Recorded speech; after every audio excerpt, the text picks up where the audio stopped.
ebusan for ahaye GC News mema obibia akwaba ahade latest and hot news enkwa era mede bremo enuti se wunya subscribe ya bomodi ase obe subscribe to channel isanse hade latest hot era mede bro the obeya de se obe click the subscribe button no now wabele notification no oye sa new video bia be upload no when the first person I was ebe kan esa video afi we are now like video like the video and give us a thumbs up down fe share my Kufuor so na wonye bi hwe na wo hu ensem a ekoso e wo Ghana memo hanum afi yebura ye ensem a aba beto yepno so yenti ye sankomo ya ekoso ensem ekoso yenti kwabre for na no mani abre papa and yenko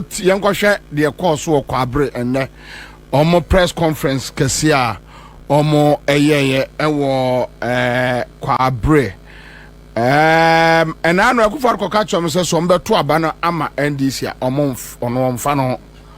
and no mama na tia sese ampa they are ready to vote NDC and we NPP for a walk kwabre and ekeka omo bo mu sa press conference we and me pesa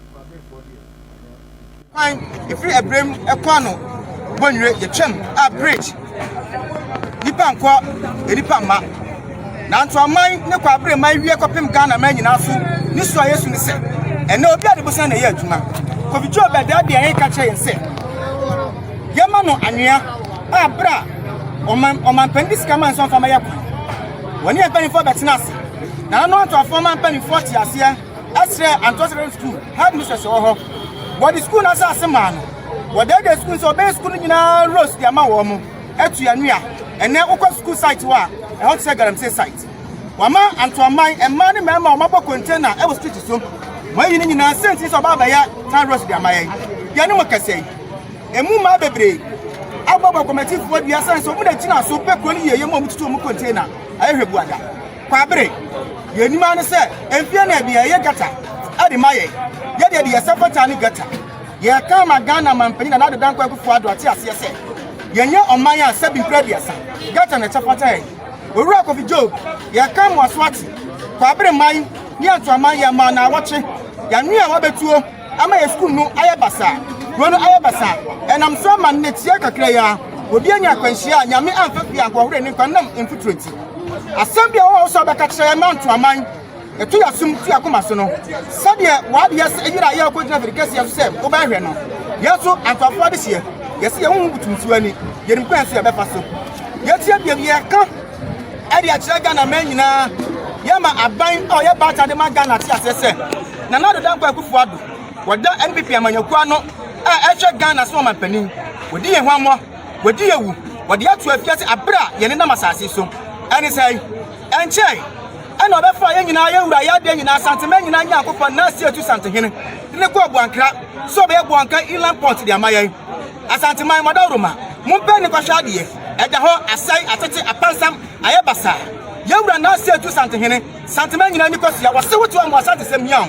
ade hia wa santeman mu ye ka mani pa nyina ate ate se Asante sem ehian wo no empunto na de ya Asante sem de ya Asante sem Asante chechire eye school eye akwan eye market eye hospital ye de ya nto aba mfama NDC aban ya santeman nyina nim se NPP ye de atu afuruma efie na nanom penso besi sabre ye nemu ekesen abiri bi abetu ababia ye to ne kase adema NPP aban NPP ababa ka no ko afiri ma penda da je Kufuor so president besi ne ya to abakase no afem Kufuor ebe president Asante man vote na ma ne ba ye na do Kwaku Addo ebe president ayi Asante man vote na ma ne ba ye abia no ma ye dia ma Asante man ye dia ye nim se Asante yenso NDC so neso so no ye di NDC for atoa kase chonwa ni ehun ne se tan ya ye tan NDC kwa ye mpe NDC ye ko eno NDC no NDC na obi pade man ye Asante man sentini se ye chaka je PRO de Asante man development kwa bri youth en kodi en komo Ajakofi akwaba ya me de katachi Ajakofi e de na akoka papa Getrude de yo minia me da si bebri ye nyina ne se ye hwehwe impuntu e de ama kwabre ene Asante man na betiemu ana Ghana mampanyin na do dan Kwaku Addo ma ya so tie se kwabre ye be ya kwan e de amayen omo na ononya focus job eba antoa bewura nanano mahimfie de beto nanano nim te nanano babo na ma no anwea de be feeling any fita na de gata na ye be ye tan rose na de amayen nanano so pekro ni yenti omo boa ni antoa secondary school headmistress wo ho kasai school na sa ase dafa baabi omo kotu wa anwea nyina record job de na adwuma Agyarko no woni school na office safety mu nyina de mayen o de aye adwuma no wo he Ojina yintie ka kire ye pe se ye de anya na site man so mfa nya adwuma a wotu de bi piko ye adwuma bia o pe wo ba bia o pe bia e wona nanim onimu antoa na odi bi so aye adwuma no de amayen ye pe ni yo ye nti ye te na se se be ye agya wo be ye kuro no emu nyina de amayen ye se ye ne fa bi ko ye de won so wo betimi de akoye wonyene bra me na o ka sei so o ko site wa e hot set guarantee site then so antoa ye tan ros nyina no baby ani ho a ye de aso abofom nempo major road na ye namu no me na o ka sei be hwe o diri nyina antoa bontin baby ye mfutuo ye bridge do twem de ato enye ne amenne so free bonwire e betena kokuro ma ye ta wo nwanwa na ka sika kane na ye 350 di ko edire mu no e na ye 80 eti amane no wo hawa ye fam when ye trust agi no hu se da bi abane ne contractor no e di ehwamo Esanse Ghana ne ba asantema mu a impuntuo ade ba asantema bia be wie kwa abere na ye mpese sha asantema ase no impuntuo aba ese de 7 mpedi asajun so aba afeto eti na ma asa de onya trust bi ne hu no se aban de sikan e Ghana nkan ye to aba ye to ma aban no ye ntuma NDC aban na nso se ye to ma aban no de impuntuo e koso Ghana na asantema sentiment nkabi ema bi me wie kwa abere mpese no so bia aban no de ni twiri pom ena ma eka hu bom a wo se e kasa dia traba ni afẹ no contractor no e kwa faso ba ye kwan no e de ma ye eni mpunto enso ye hwehwe e wa santema mu no ena ma eka hu ebom sa na wo se ya sare tie na se mo party fono NPP so ma ya kwai bebre wo kumase mo ho nyina wo mo aye ana onye wada ma bra me no ka sei wo betina ma wo mrantie abehwe menka efiri epot one about anase efiri Kenya ase bantu anko yemfa ne se de wonim na otie wonim sa kwa bere mpesi biada efiri ebrembe sine kosi bonwire hwebuada efiri bonwire ekosi asonoma so nkwanka de wonim semekan meboa omontu abo hwebuada efiri Kenya ase ye frɛ baabi abrotansi edi kosi Fade Junction hwebuada wonyene efiri Antoa Probo edi kosi Mamponten hwebuada efiri Antoa Ahojo ekosi kane ya de nyina police commissioner owu yesi adwon ni tuo ma kwa nan ka woye edi kosi wonum mirada yewra hwebuada kwabere kwan ba kukure mi ho o be twa fe wo fi di kesi so ebie na no akase yayo enya no kure ba ya so mama Sikof Job san fidie no but mo ya press conference answer na number mo be no waside fidie na begu o kada tie wada me bra ye press conference wie na me hu se machine ba ko akosi wo na me de ye pe no ye nya kan wie taban ne se wo ye ba tan na otie asanteman eni se bi ye hia pankutu ku ya sem dia e wo no ane ho so ntie wo no ane ho enu nti ye nwute machine ba ko e so ho no enu de mi ntwanso ni hu ni ta na na do aka kire mu da se mo ba to ma NDC on emfa no ho wonyene no kwasem e wo ba bi aga na ma mu hin na wo bi anim mo sisa station ba ko no kwasena so e no kan wo sisa abato ne bi o mo bi san na kwa abere wadaro ma kwa abere afan kwa abere force se mo anyo mo fan mo a ya o mo nto aba no wo se abato de woni ya duro obi nso won sa se tintan se ko to aba na se bi e sisa eti enye nto ni etwa eye tuo do ye mfa ntonto ye ma mpanyini so waka e de atira kwa abere man so eye clear say ekwai no omo nye bibia degi se bi mpedi asa se o ti tena se ye bia ni we da bi etwa ti wa wo hwe nchensi esisi wono mo no a na da bia o chensi a wuri bi mo no enka ho a o se hu no se ediane no wo de enka ho eti wo se o ko pe bi di wa enti mo be kwa abo enti akope bibia di se be kwa abo enti akope bibia di se be kwa abo enti akope bibia di sense eniane na yetwa ne ntense no wo nim esi baabi yetwa nso amanasa ye gusu a esa katatie wadaroma aban no di Ghana aban na da dankwa Akufo Addo a wo ram beta Mahamadu Bawumia di na tia na wo bom to ase yemto abama no na ahemfo wo kwa abre omo ya we mwana montowe omo support mo wahene wadaroma ye ka ye ko ye tun ekon ba na saba de mrantie ne maba ene di enimu de wo kan de na ka miminim ne dada se anamontowe ko ansa na ye mrantie ko ye be sori mpo ne di hu duma no e wo se e kana nanom mpo ene tu sa na mo no na so ye sha entimi manata na o se sorry enti na nanom wa mo ne mo nya adwene na se o mo ne mo ya adwene mo nkoso anya de mo which ye kan se na nanom da wuro ma ye ntimi enkan se mfa se ehemfa wo kwabere ano so mo ne ye adwen ana so mo na hie eki na so mo na hie eki ye yutu ne ya tena se adwene hu se da bi ye koso no emwa ye mensin o meka se youth ne di asem ye kakra bi ne ba da mama ntu ni ye o meka se se youth ne di amoye kakra bi nti yenya kakra bi na dia ba ko ewo mu ne se ebra ye ya adwen se ye nyina ye di da enna na nye demonstration na ye press conference de se bi mpabia se ye nyina ba kra kwa ne kasa ye fi se de ha ne ka ne nkofo bi so na machire church sikama nkofo ta mamunko na mukọ na sekodo so a ebi a ebegu aban ani ma enu nti na muhu ne se de na muhu no na ye nipa bi esusu ewa akire a de ekoso no ayi omo de na so wawu nim Ghana tem ye ntimi ni yenim na nipa bi su de akire ewura fie mu se cheche sikama nkofo se mamunko we action we your last one and answer 6th December mo ba say your action for wanyene wadama ansana ye beto aba no bra bi ko yenim ya obasa ati enka yan dia mo ba doso mo ba fa krom ye be doso ye de yakasa na ye hye se o ko bi job anamo a ye pese otuma ye no obetu dia maye na ye hye se na de dankwa Akufo Addo so wo se wo ye mampanyina wo ti obia no asem na so wo se wo pe vote dodo se de na data Mahamadu Bawumia nam bontoa se o de percentage bi ato wo se o pe no se wo pe de a ene na ya kwan de Asante man se fata de Kwabre man se fata no wo me ye no mfa man Ajagovi wahene we da asibebre meso me da 16 days to go akra ma menchia eye Kojo na menchia list se de bia na Kojo beba putupra oba no ne mebeko omampina da kofo na de oba no kuta mebo a o de abra bi se de mahama ene woko ba bia de ne bo e de amano Kojo mi da se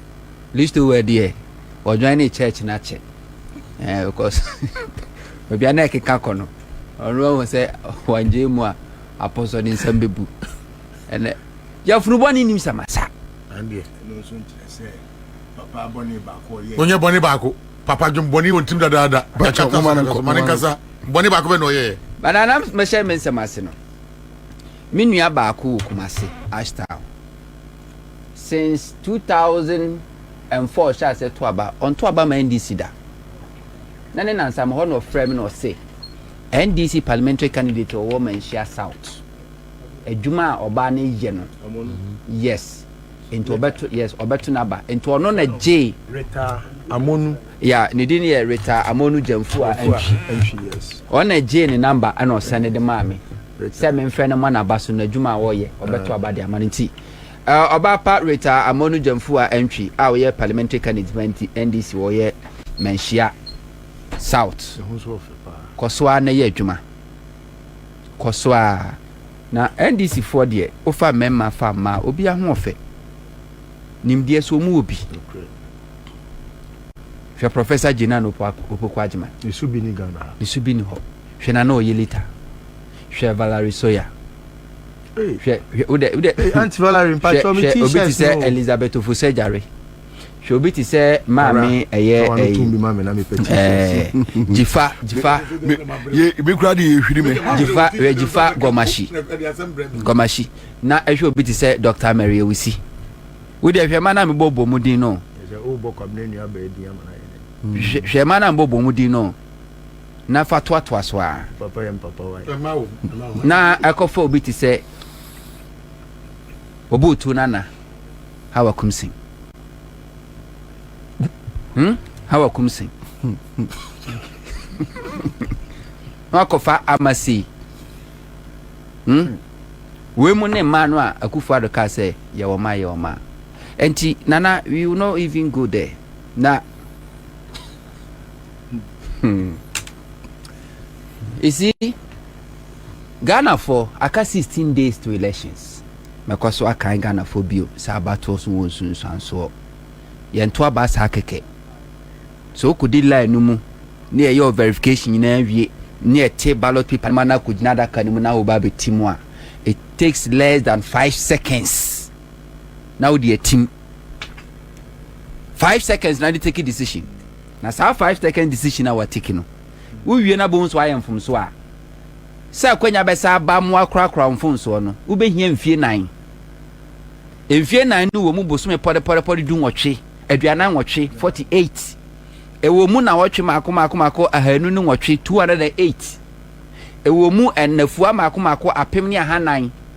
ewo mu eye donhwere empemaduasanum 35,000 hours and san wetimi correct two mistakes enti Ghana ni bia 16 days ya kai ufa voter eye card no a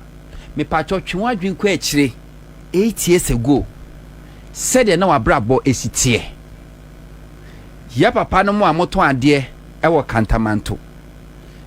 before 2016 now how many folks been na wutwa na day na wutwa na week and na sign na wutwa sabre na kwa kofa folks from UK na pound na eyesen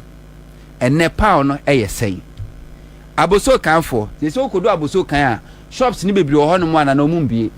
bibi sai ne se ofa kwagilo no mu ntimi mpia ye che se omo enti obetena shop wa na ba be hunu nti ona kura mie shops ni ebie no so fa ya Nigeria for enti Ghana for na nkasa de se dodo na da ni Goro boys awa aboso kan enti se nya bia bibi na wo pe no okodu a ohia wa no no akwaje aba na wanya omofre bibi social no agi ni social 2050 a unidi shops na wo se sia no Nigeria for na age Ghana for de ne wo so muntimi mie because eka to ton yes purpose de la mebisao before 2016 now how many 40-footer containers na we in a week now we in a month now we in a year na mebisao say ene container dodo send esi afi 2024 mu watimi aye sabre no ko eye Korea Japan no akofa ka ho nyama de aba na sika se na wohia na wo de asesa dollar ene se na wo be se hia na de asesa dollar na abo hu muso kura akofa nyama na de begu shops a atofo do sen ene ba na ma ba beto tina me kan kire Ghana for say abato zo nsunsu so nka na e wo November mu ka by this time Ghana for ma do no anam China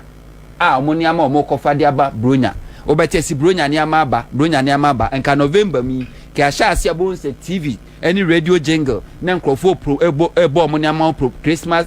promotion na omoye ene 21st November menteye se eye adwumakuo bi ebo Christmas promotion because Christmas no way ene yenim Christmas ene yenim Valentine Day ena yenim May Day ene yenim February nim Sutobre yenyina dukadaya ene ritimo Ghana for abato hu nsunsuanso bi ni say President Mahamadu Penso she bibi ase a your friend 10 key project to kofa hospital bi se dodowa contractor ni be si hospital no na wodi mfidie ene akade nyina gum entieda ye beka se ya commission hospital no ye di key no contractor ni di key ni be ma aban wode ma aban na wonya bie da na wuram se pa bibia ye adwuma ene your friend 10 key project ebi no de Rich Hospital was a 10 key project wonya bia no no ana kyese wo ye adwuma okọ Kwabena secondary school community secondary school ene frafra ha eda mahama commission that school commission nyina da kro na lab science lab aye ready baby a teacher for betena aye ready baby a headmaster ebetena aye ready na baby a emofra no besua de aye ready na pick up wa school headmaster de be rounds aye ready na bus de be ma yeah school bus na aye ready ade bia na omuhia to begin the operations of the schools no na aye ready ene de ma wo mo ene 8 years agara fokoto aba edima Akufo Addo and Akufo Addo air commission project are uncompleted projects and Akufo Addo air commission 2016 by this time Mahama wenya no ho twabre entimi an commission eniama oye nyina mpo Mahama the helicopter kro wantumi enti afede am assembly members MPs DCs MCs ministers and an commission project now hosa Mahama president or commission because ontimi now there's no way Mahama betimi a commission nyama waye ni nyina awie because nyama ne there do so papa and Akufo Addo air commission project yen complete here Bank of Ghana say no go commission here no na wonim say 50% complete edan ni si wo bibia ni edan na kasa kura ni yensi nwie ye bibia ni yenya fittings omonya hwe 50% complete but Akufo Addo wonim say okwa adiaye no ento so konoko complete hwe enim gwase wo so why project worth $250 million Ghana for cry who commissioning Oman so because project nankasa ni enwie Akufo Addo say all commission uncompleted project dia me kan Akufo Addo say onko la general hospital uncompleted uncommissioned and san wako we are omra the same rage honum no the national cathedral pit no $58 million pit no ne sie Akufo Addo making sure so be commission the national cathedral and san na ne brena so no wako ofi wano mo a onkola trade fair center wadwiri wonyina gu wabubu dan nyina na minim boni a Ghana so man edi ye Akufo Addo minim boni a say aban bi aba say me de me mfa bi nka ho de on me say no na akobubu adan mako 56 agu say wo di si cathedral amna na body si ho sa dan 56 ni na ajra what me TSC la general trade fair center 56 of 120 apartments yes no akọ la trade fair center nano Franklin Kujo share ebro mu siye do he artist drawing na artistic impression no fe edawo kakraka onya maye no most of the project NPP for 2016 omo final rally omo ye na trade fair center na adwuma CPP for 2012 omo national congress honom koye no NDC omo congress of 2018 edu Christmas say ya dom ehona no omo ye omo project kese anyuntofo ko ho wadwire nyina gu dom fantasy dome wadwire nyina gu omo bu fantasy gu minim da ama I am say manson kra bi ba so yes wadwire nyina gu worth over $25 million wadwire abubu adanya e wala 21st centers wabubu ni nyina gu from chese minim de ha no nipa odi anim se Magdan ono na be sa Magdan and a board chairman on the DNA mubu ni nyina gu including yes mo ono onyabotre including Raymond Acha printing press worth over $10 million and I do the suum so say la 3% and ya now we demolition and I do the suum 2 a.m. na obubu nkrofo ajapadegu and no kodu la 3 center ya bubu dani nyina gu anoma sha ase nensase no mo che Akufo Addo onko commission awon so de Akufo Addo onko Kumasi Ketia market Mahama commission phase 1 completed and on hand over at the Maomo. Shops a work market is over 8,000. Now so a 24 and would join more sana Mahama AC no. No more shops a JG no. Now on population is about 3,000. Omuwie na jadi for Mahama and says jadi for no omo first priority because no more order that and to also be a shop.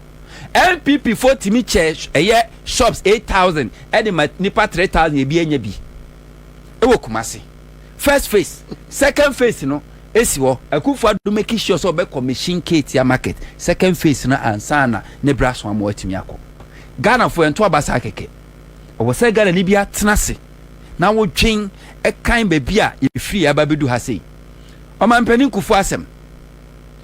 Ukoka Ghana for say wadi natem. Adentina wadi natem. Say the mere fact so be ka Omampani Kufuor eti hwiche mu no ya tenie. Professor Mills Odi ya no wuye NPP as a political party e wodi press conference na from young patriot Hopeson Adorye no ka ho John Kuma no ka ho omo ye Greater Accra NPP regional officer wo kokumlemle Hopeson boni awadi go di interview omo kaye and central for microphones was a Professor Mills with throat cancer now abra no ye lecture legono bantia haban ena no de shitawa omo kan enne